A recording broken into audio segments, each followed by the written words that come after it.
Mica is, in modern times, a mineral used as a thermal conductor. We use it as both a thermal conductor and as an insulator. And incredibly, at Teotihuacan, mica is present in the structure. And historians believe that this was simply for show, as the mica would twinkle in certain lights. But get this, in the two upper parts of the pyramid of Teotihuacan, mica is present. And experts the world over are baffled by this, because this appears to be the case that they were trying to harvest energy from above. They seem to have been trying to use the mica to bring down an energy that they could then harvest throughout the region, and a tunnel filled with mercury under the structure seems to be part of that apparatus. And mercury too has a unique electronic configuration which strongly resists the removal of an electron, and this makes mercury behave similarly to noble gas elements, and it can be charged electrically under those conditions at Teotihuacan. Alongside the third segment, down from the Pyramid of the Sun, excavations of a series of interconnected subterranean chambers revealed that some of the floors were covered with layers of thick sheets of mica. And this is a silicon whose special properties make it resistant to water, heat and electrical currents. It has therefore been used as an insulator in various chemical processes and electrical and electronic applications, and in recent times in nuclear and space technologies. Mica is highly elastic, heat resistant up to 1470 degrees Fahrenheit or 800 degrees Celsius, and resistant to both extreme temperature fluctuations and organic acids.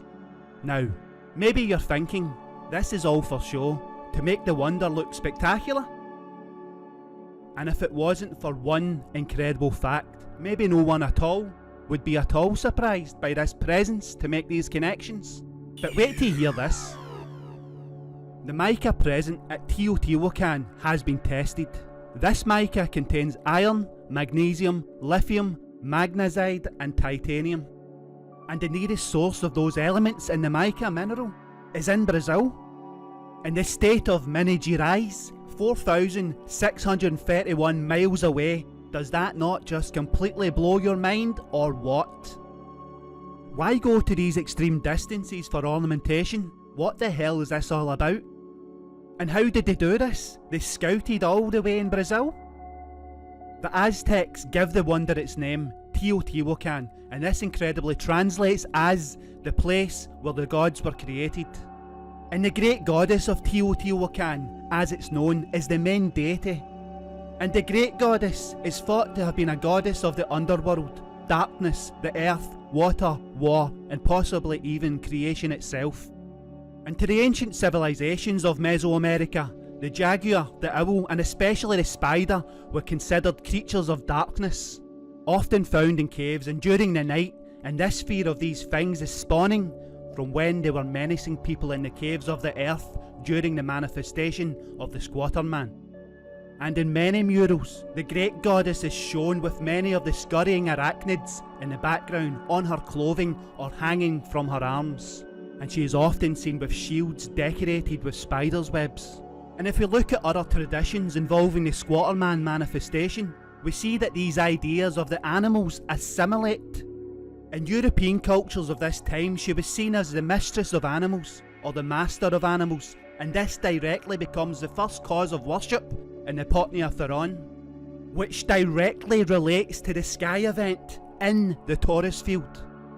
When the Aztecs discovered the wonder that is Teotihuacan in 300 BC, it was already long abandoned. None of the Mesoamerican cultures appear to have been capable of these undertakings, so it must have been made by a technologically brilliant society that tried, maybe even succeeded, in electrifying the ancient city. And to some, it would have acted like a giant circuit board, the mica at the top of the structures connected to the mercury. Energy no doubt flowed, but why? Why were they doing this? What were they powering?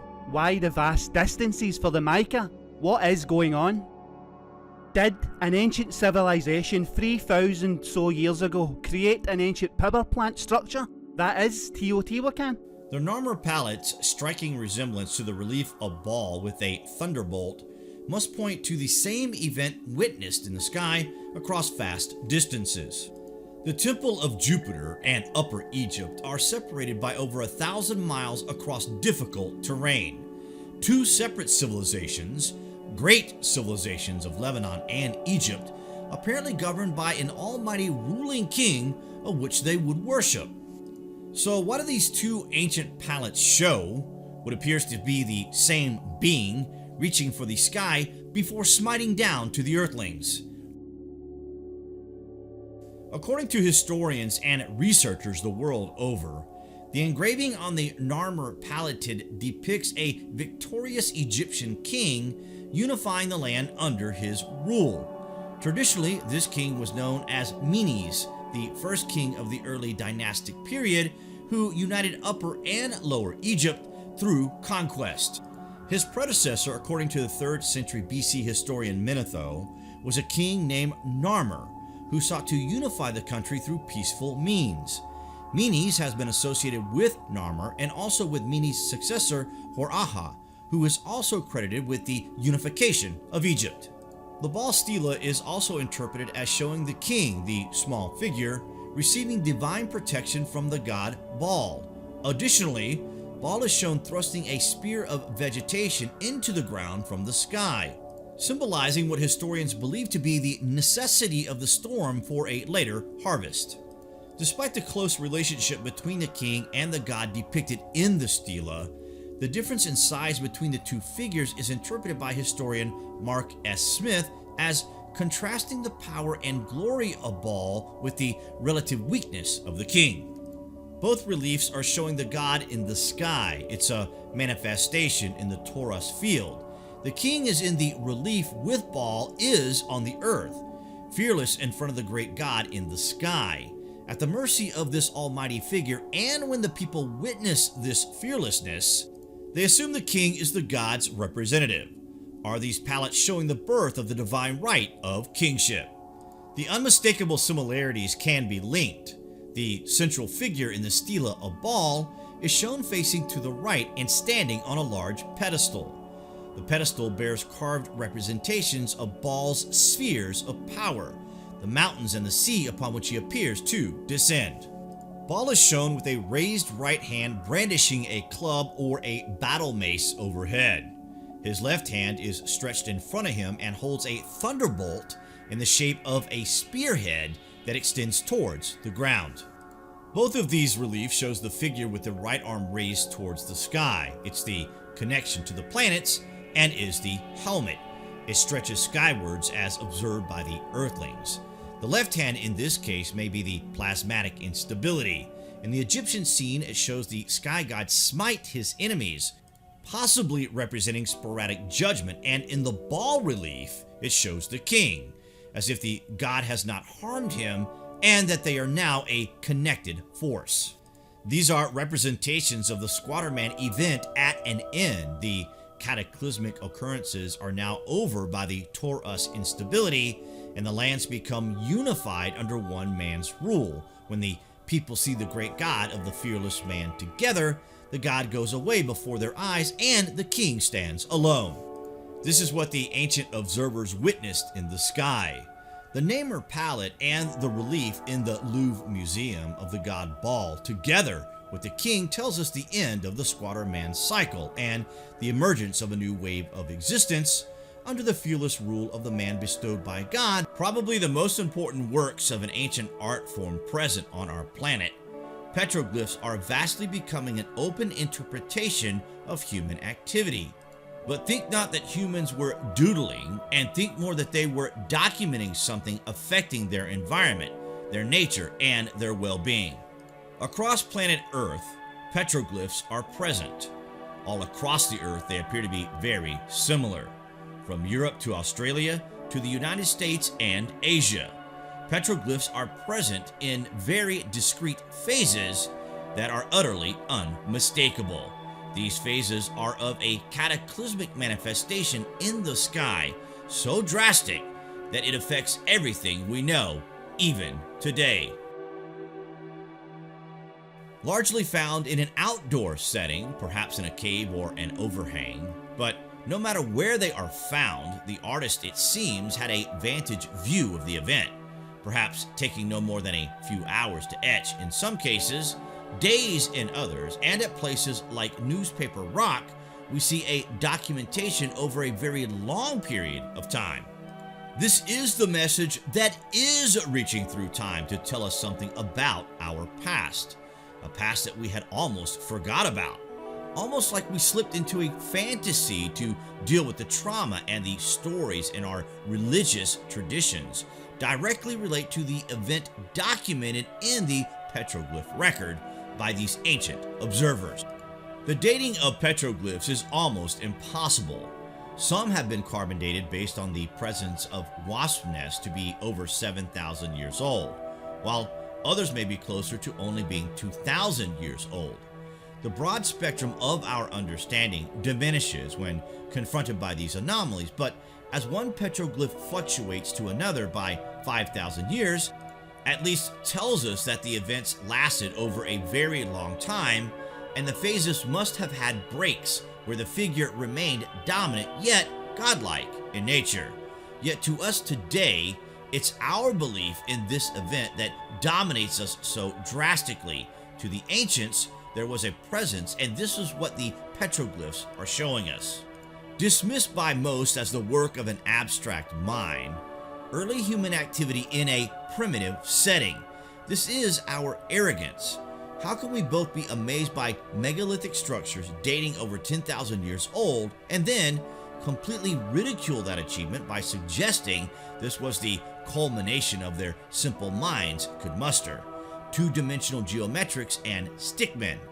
The ancient artist is collectively trying to tell us something much greater than, in fact, our imaginations have been able to grasp thus far. Ancient earthlings were carving in petroglyphs exactly what was going on in the sky.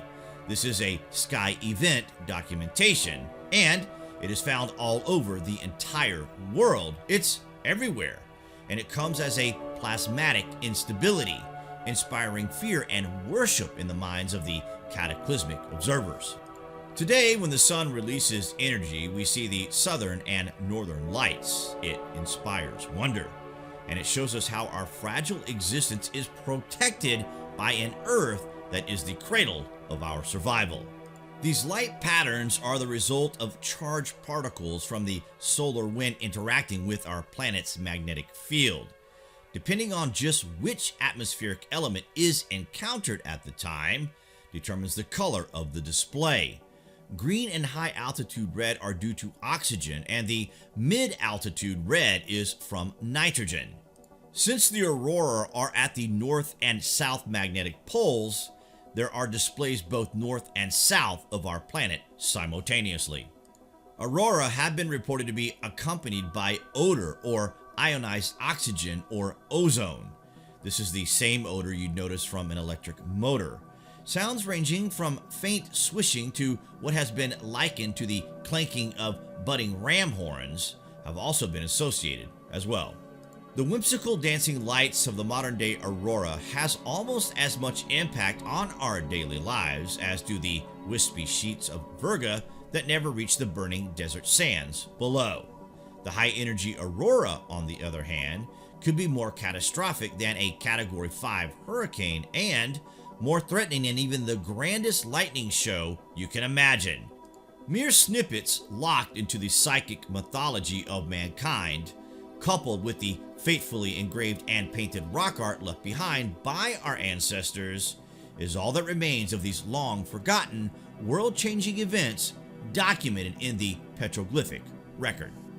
Our normally mild-mannered aurora results from electrical currents or ionized particles flowing towards Earth and then into the polar cusp of our planet's magnetic field. With increasing energy, these linear currents interact with Earth's magnetic field and develop a spiral pattern referred to as Birkeland currents, and so the manifestation continues.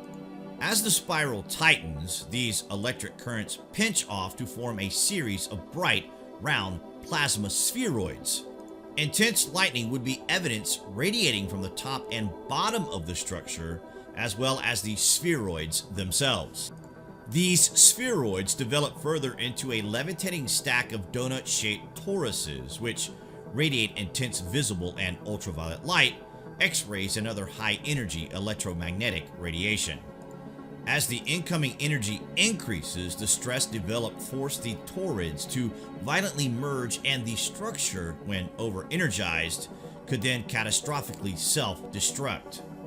As the downward flow of plasma encounters the high-density atmosphere, its supersonic velocity will slow rapidly, creating a ring of shockwave fronts. The sonic booms thus created expand outwards from the base of the column in the atmosphere around the poles. Displays of bird-like images and what appear to be goat horns are also generated along the expanding shock front. From lab research and studying the evidence left by ancient observers, it appears that as the energy increases, the high-energy plasma column in the polar cusp passes through various consistent phases. Since electric currents are prone to pushing, the appearance of the display would therefore fluctuate back and forth from one energy phase to another. The upper terminus or outer rim of the auroral column is usually represented in rock art as a very large, round, bright disk. Plasma is mainly concentrated in the outer surface of the funnel with a central, often red-colored axis. Sometimes it is drawn with the auroral column below it and depicted as a series of concentric rings, occasionally with spikes emanating outward from the outer circle. This is often misidentified as an image of the sun, which is never seen as anything other than an unusually yellow disk, except rarely during a solar eclipse. Surrounding the funnel or plasma bundles or rays, starting from 56, then reduce in number to 4 as the energy increases. They are represented in the rock art record as pinwheels, sailing ships, and even bullhorns, and is the inspiration of the native Indian headdresses. From the Squatter Man Manifest, ancient observers began to document these very discrete phases in the manifestation. Wrongly assumed to be stickmen or squatter man, they are actually the development of a torus field from the spiral. The great figures once seen in the sky to be godlike in nature are inspired by this event.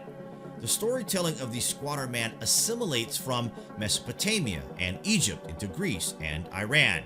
It reaches us today as a matter of fact, but who are we to ever question what we were born to believe? Because the truth is the key to understanding who we are, no matter where that may lead. The veil of silence is being ripped apart, and it's human destiny to break free from these chains of silence that have blinded us for so very long. The Titan War, when the old gods were defeated by the new gods, when the people witnessed as the manifestation appeared to them, the change was happening in the sky. The gods of old, the old solar cycle destabilized, and as the story goes, when the Titans were defeated, they were confined to the abyss known as Tartarus. And Tartarus must be space. When Earth observers witnessed the extinction of the golden light, when the Titans became more distant, when the planets became more distant in space, they described it as gods being sent to the abyss. But not all of these gods were sent to the abyss as the golden light extinguished. One of the old gods remained, and he remained at the western edge of Gaia, Earth to the Greeks. But who was this god of old that remained? Now what if we were to tell you that this was the Squatter Man, and he appeared to the Earthlings at the western edge, where, in Africa, a mountainous region would be named for his presence. His eternal job? To forever hold up the planet above his head. Could this be planet Saturn manifesting the Squatter Man? The story of the Titans meeting the new gods of the Greek pantheon is the story of the planets, the new order after Saturn's supernova event.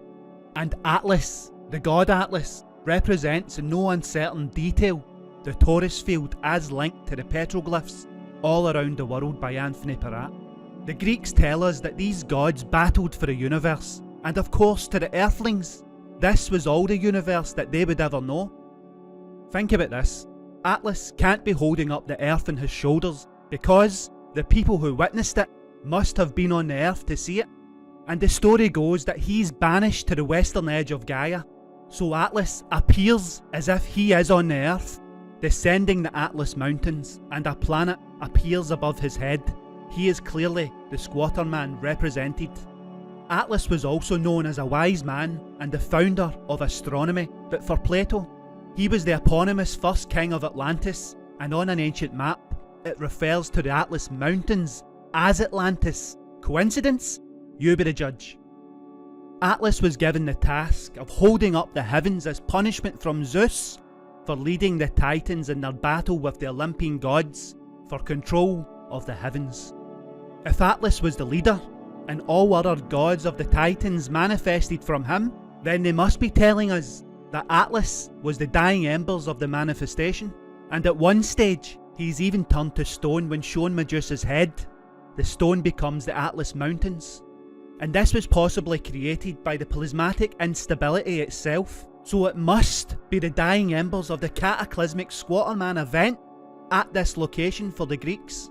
Homer, in his Odyssey, described Atlas as deadly minded, as knowing the depths of all the seas, and as holding the pillars far out in the Atlantic Ocean, which holds the heavens and the earth apart. And in this sense, Atlas can also be related to Adam as the first man. In the 12 labours of Hercules, with the help of Athena, a Garden of Eden type story emerges. Hercules swaps places with Atlas and asks him to fetch the golden apples which are protected by the 100-headed dragon, Ladon, and he carries out this task before reassuming his position as the Squatter Man. This is the manifestation, as the ancient observers saw it in the sky. A common misconception today is that Atlas was forced to hold the earth on his shoulders, not the heavens, but we can't both watch and be on the earth as this occurs, so it's referring to another planet. It's referring to the connection between the heaven and the earth at this time. Atlas was said to be the first king of Mauritania, where the Richat structure is located, and craters like the Richat were not formed by impacts but were machined by electrical discharges. Birkeland currents that rotate around a sticking point and excavate material by electrically accelerating it upwards without disturbing the surrounding or underlying strata, unless the whole area is raised in a fulgurite blister, hence rampart craters. Specific effects will depend on a wide variety of soil conditions, including chemical composition, material type, density, moisture and conductivity. Discharge factors including diameter, voltage, current and duration will also affect the crater configuration. Could the Richat structure, the Atlas Mountains, the stories, the detail, could all this be related to the cataclysmic Squatter Man event? Is Atlas the direct representation? Pointed out by our ancestors in the petroglyphs and related to the instability by Anthony Peratt, and according to reports relating to the discovery of ancient cuneiform tablets, the ancient Babylonians were using Pythagoras' theorem more than 1,000 years before the now famous ancient Greek mathematician first devised it. Pythagoras was born in 580 BC. His early life saw him travel from Greece to Egypt and even into Persia. Widely travelled in the ancient world, this was the re-emergence 600 years after the Bronze Age collapse, and it's possible Pythagoras could have stumbled upon ancient secrets during his travels throughout the whole region, including the discovery of an ancient mathematical equation that he is so famed for uncovering. The famous mathematician eventually settled in Italy, where he would teach his equations and formulas. But a fresh discovery has cast doubt on his claim to creating his now world-famous theorem. And perhaps he simply stumbled upon much more ancient formulas. Maybe we are simply rediscovering and catching up with the past, and perhaps the knowledge in which we seek already exists in a collective spectrum, waiting to simply be re-noticed. And perhaps this is the time for humanity to reawaken from our controlled slumber and to break free from the chains of ignorance that has stopped us from knowing who we are. But anyway, a 3,700-year-old tablet discovered in Iraq in 1894 has been revisited by a mathematician who claims that its carvings show the theorem's formula long before the ancient Greece was even flourishing. The tablet, named SI427 has been sitting in a museum in Istanbul for well over a century. That is, of course, until Dr. Daniel Mansfield from the University of New South Wales in Australia was given access to the clay tablet, and he meticulously studied and uncovered a new way of looking at these tablets and what they might mean.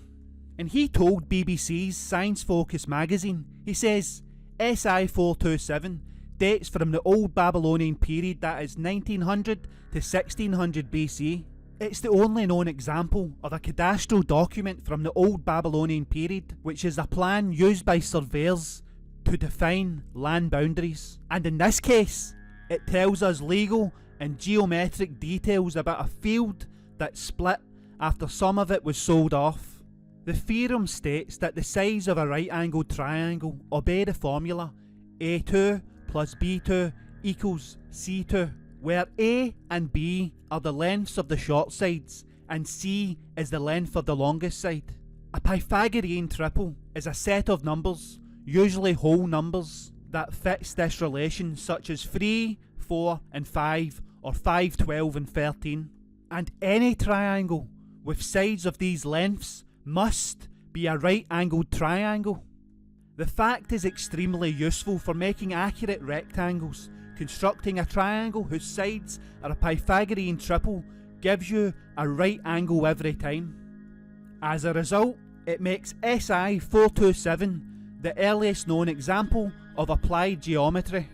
And Dr. Mansfield added that nobody expected that the Babylonians were using Pythagorean triples in this way. It's more akin to pure mathematics, inspired by the practical problems of the time. The discovery and analysis of the tablet have important implications for the history of mathematics, and over 1,000 years before Pythagoras was even born. It seems that they were using these mathematic formulas to split land boundaries so neighbours would know where they existed. And also, a 12th century statue of Lord Ganesha had been unearthed in India. Lord Ganesha, or Lord Ganesh as some might say, is a representation of a plasmatic instability in the torus field going through some very discrete phases, and the statue's discovery attracted people from in and around the village whom rushed like moths to a flame to have a glimpse of the idol unearthed on the eve of Ganesha Chaturthi. The 800-year-old idol, measuring 3 foot 6 inch in length, 2 foot 6 inch in breadth and 1 foot 6 inch in height, is in a Padmasana posture on a lotus pedestal. The two hands of the idol are broken. On one hand there is a danta and on the other a modaka. The elephantine head is devoid of any headgear and wears all the ornaments, including a Naga Yagnota Pita on the belly. Lord Ganesha, a plasmatic instability, a description of what ancient peoples witnessed up in the sky. Based on the stylistic grounds and the Tamil inscriptions on a dilapidated temple recently discovered, the Indiologist dates it to the 12th century, during which the area was ruled by the Cholas, and this is according to the Hindu, whereas the history blog reports that carved wooden lion head has been recovered from an 18th century shipwreck 200 feet below the surface of the Gulf of Finland. And this is a very rare occasion, as shipwrecks in Finland are protected and left as they are on the seabed, and only pictures are taken, typically, and never artefacts. And this shipwreck was discovered off the coast of southern Finland several decades ago, but has rarely been explored. However, when it was photographed by volunteer divers dedicated to documenting shipwrecks in the Gulf of Finland in 2005, this carved head was in place at the end of a long beam on the side of the bow. And the beam was part of a mechanism that operated the ship's anchors, and the ends of them were so frequently carved into feline faces that the beam was dubbed the lion's head. And when divers photographed it again this season, they discovered that the lion's head was face down on the seabed. And this happened, they found, because one of the two iron bolts that mounted it to the beam was missing and the other one was heavily corroded. So to preserve the carving from being abraded to nothingness by the rough stony bottom, the Finnish Heritage Agency decided to raise it, and the heritage team used 3D photogrammetry to measure the carving precisely in order to customise the lifting case for a perfect fit so the head could be raised to the surface without any damage being done. And the operation was a complete success, and the lion head had been transported to the National Museum Conservation Centre lab for study and conservation.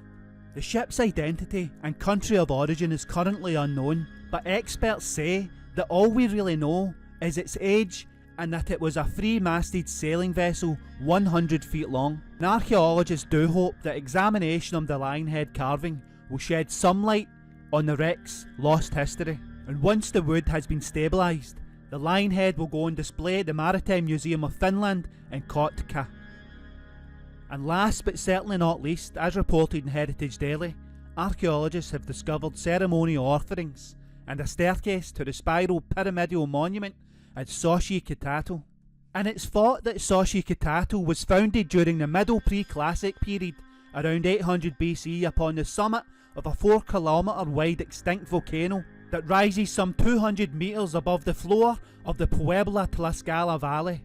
In 150 AD, an eruption of the volcano led to the site being completely abandoned, and it wasn't resettled until the year 650 of the current era, emerging as a ceremonial centre with an extended urban area before being completely abandoned under mysterious circumstances. Excavations were conducted at the site's spiral pyramidal monument within the framework of works initiated by the Ministry of Culture of the Government of Mexico, in preparation for the construction of a museum at Sochi Kitato.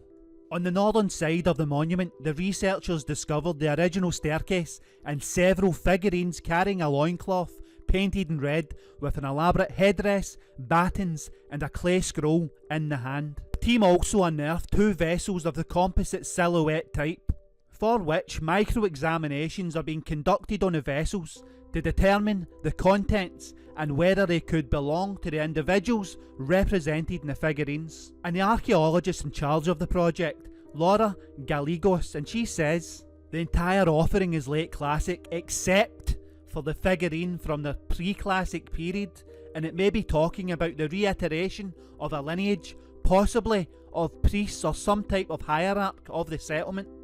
The researchers intend to continue examinations of the steps at the spiral pyramidal monument in the hopes that the results will enable them to reintegrate the original elements into the monument.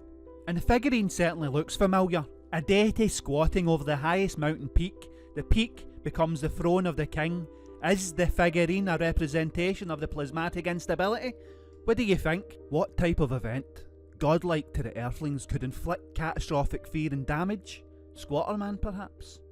A new research paper published in Nature presents evidence that in the year 1650 BC, and that's 3,600 years ago, when a cosmic airburst event destroyed Tel al-Hammam, a Middle Bronze Age city in the southern Jordan Valley northeast of the Dead Sea. And we will of course link that research paper in the description box below, so please check that out. The new research has forwarded a proposal that an airburst event larger than the 1908 explosion over Tunguska exploded over the Middle East with more than 1,000 times more energy than the Hiroshima atomic bomb.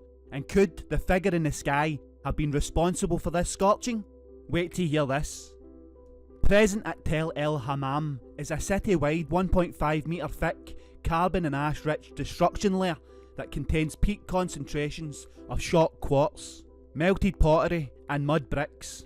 Heating experiments have indicated that temperatures exceeded 2,000 degrees Celsius. Amid city-wide devastation, the event demolished a 5-storey palace complex and a massive 4 metre thick mud brick rampart, while causing extreme disarticulation and skeletal fragmentation in nearby humans. An airburst-related influx of salt produced hypersalinity, inhibited agriculture, and caused a 600-year-long abandonment of regional settlements within a 20-mile radius. And Tel el-Hammam may be the second oldest known city to be destroyed by a cosmic event, and possibly the earliest site with an oral tradition that was written down in Genesis. Since 2005, archaeological excavations have been conducted at the city, which is a raised 2-tiered occupational mound, the largest in the Jordan Valley, and a mound of ancient ruins is referred to as Tel in Hebrew and Tel or Tol in Arabic. The site contains the stratified remains of a fortified urban centre, now known as the largest continuously occupied Bronze Age city in the southern Levant. More than just a mere city, the area comprised the urban core of a city-state that flourished non-stop for 3,000 years during the Chalcolithic period and Bronze Age beginning, 4700 BC, until it was destroyed at 1650 BC.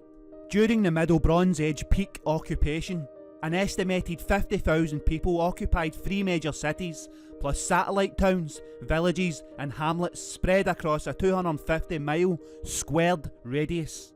A 4-metre thick mud brick defensive wall on stone foundations with towers lined the outer edge of the top of the rampart, rising more than 33 metres above the lower city. The 5-storey tall palace complex with massive superstructures made of sun-dried mud bricks extended 15 metres above the top of the enclosing rampart. The palace excavations reveal that most of the first floor walls and all of the upper stories of the palace are missing, with no evidence of collapsed walls across the entire upper tall. And there are almost no mud bricks visible anywhere, and instead, small fragments of bricks are randomly strewn around within the churned up 1.5 metre thick destruction matrix. It appears that most of the bricks were pulverised and blown off to the northeast, and west sectors of the lower city seem to have suffered greater damage. For example, virtually no mud bricks survive on the stone foundations of the lower city domestic structures, even on the massive stone foundations of the 5-metre thick city wall. An unusual 3,600-year-old charcoal-rich destruction layer at Tel El Hammam marks the sudden abandonment of a Middle Bronze Age urban centre in the Jordan Valley close to the north end of the Dead Sea. Across the 20-mile-wide Lower Jordan Valley, 15 other cities and 100 smaller villages were simultaneously abandoned at the end of the Middle Bronze Age to remain largely uninhabited for almost 600 years. The remains of this ancient city and adjacent areas appear to be unique compared with those of other times, and this points to the occurrence of some highly unusual catastrophic event. An early crucial clue in this investigation was the discovery of highly vesicular potsherds in the debris matrix that appeared to have been melted at high temperatures but with no clear evidence for a formation mechanism. The first discovery led to some general observations about the uniqueness of the destruction layer debris, its unusual high temperature characteristics and its consistent southwest to northeast orientation, and the site excavators speculated that the cause of this destruction may have been a cosmic airburst event, but they could not eliminate other potential mechanisms, including those related to warfare, volcanism and tectonism. And the Bible records this event as if it was God who destroyed the city in the Sodom and Gomorrah story. And if it was the godlike figure in the sky who destroyed it, then this was part of the Squatterman manifestations. The sudden anger is a plasmatic instability. These early observations stimulated an extensive investigation of the characteristics in the city's destruction layer. The researchers conducted many comprehensive, advanced and quantitative investigations and an analysis in attempting to distinguish among several potential formation mechanisms. Any plausible solution needed to be consistent with collectively explaining the extensive lines of evidence that suggested high velocity winds, high pressures and high temperatures associated with this destruction. And they investigated 14 major lines of evidence to investigate this unusual event. The researchers considered and dismissed 8 of 10 potential processes, including volcanism, warfare and tectonism, and that can account for at least some, but not all of the evidence. And they concluded that the only plausible formation mechanism that can account for the entire range of evidence is a crater-forming impact or a cosmic airburst event, most likely somewhat larger than the 22 megaton airburst at Tunguska in 1908. The data also suggested that an airburst occurred a few miles southwest of Tel El Hammam, causing in rapid succession a high-temperature thermal pulse from the fireball that melted exposed materials including roofing clay, mud bricks and pottery. This was followed by a high-temperature, hypervelocity blast wave that demolished and pulverised mud brick walls across the entire city and caused extensive and extreme human mortality rates. An important observation is that although local sediment can melt at 1300 degrees Celsius, that is a minimum temperature and not a maximum one. Conclusion that is supported by the presence of embedded minerals that melted at temperatures of up to 2500 degrees Celsius.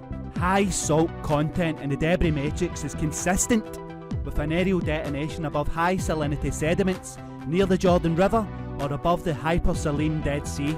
This event in turn distributed salt across the entire region, severely limiting regional agricultural development for up to 600 years.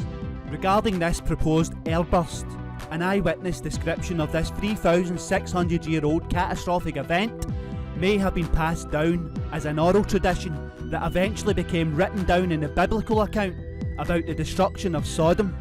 The Mahabharata and Genesis describe what could be construed as the destruction of a city by an airburst impact event. Apparently when God was angered and he sent the angels to destroy the place, was this plasma raining down from the manifestation, you have to wonder? Small but devastating cosmic events are expected to reoccur every few thousand years, and although the risk is low, potential damage is exceedingly high, putting Earth's cities at risk and encouraging mitigation strategies, like the double asteroid redirect mission as the asteroid Apophis approaches the Earth in 2029. But what do you think about this? Comments below, and as always guys, thank you for watching.